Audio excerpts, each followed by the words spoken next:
It's the nerdy sports fan. The draft's finally over, so we're giving out draft grades. We're into the NFC West, and let's dig into these Cardinals here. First off, let me say big flex on the part of Cliff Kingsbury.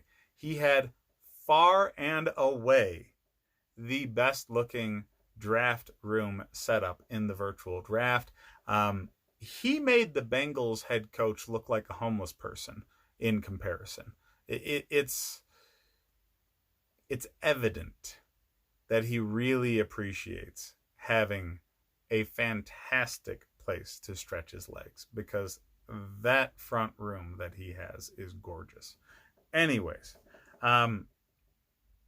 in the first round at pick number 8, you have a defensive phenom in AJ Simmons slide down to you that nobody was expecting to be there. So I understand he's not the most immediate need on the team. You got to snap a guy like that up. Okay, potential Hall of Famers do not come around very often. So he doesn't address an immediate need. Whatever. I don't care. He has no comparable in the NFL. All of his comparables are coming out in this draft. People that can play 2 or 3 different positions all effectively.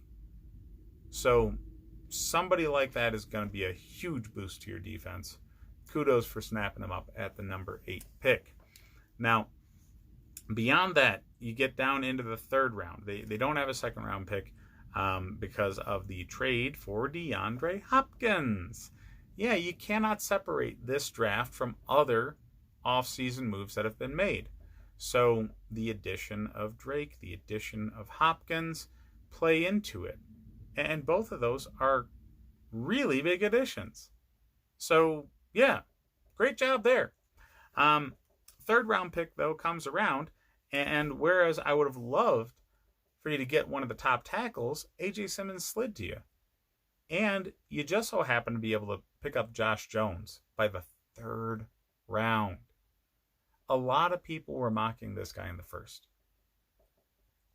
Austin Jackson and tackle out of Georgia went in the first that I felt didn't really need to be there. So you have at least 2 offensive tackles that were selected before him that I honestly feel Josh Jones would have been the better get. Now, is he the most polished product? No. But he's an extremely, extremely athletic human being, and that's what you need at the left tackle position. And he can be coached up. And if you're going to give that argument for Mekhi Becton and say it's okay that he's a top 15 selection, why the hell are you not going to give that argument for Josh Jones? The athleticism difference is not exactly that great between the two. And from the tackle position, he's still quite quick, very strong, and 6'5", 300 plus pounds. So, yeah, kudos picking him up in the third round. He's going to be an immediate upgrade to your left tackle position year 1. And Kyler Murray, I'm sure, could not be happier. After that, Leki Fotu, defensive tackle out of Utah. I'm really high on. And it's a position you needed to fill. This defensive line rotation really needs bodies. So Fotu coming in will upgrade the rotation at the very least. Is it a guy that's going to be an every down starter? Probably not, at least not immediately. But a defensive tackle, the way people are rotating in defensive lines in the league today, who puts up good numbers across 40 to 50% of the snaps, that's big. So I really like Fotu in this selection. Everything else is, meh. Lawrence getting defensive tackle back-to-back that addresses the rotation, it does help, but I'm not as high on Lawrence as I am on Fotu. And you have Weaver and Benjamin at they're going to be camp bodies. They're going to take reps in the preseason. They're not necessarily the most likely people to make the team. So yeah, not really worth talking about. But again, you cannot separate this draft from the trades, which have been really good for this team, and the higher draft picks that were made address either just amazing talented players like AJ Simmons that you could not pass up, or glaring needs at really great value like Josh Jones. So you have to give this draft an A. It was very good for the Cardinals.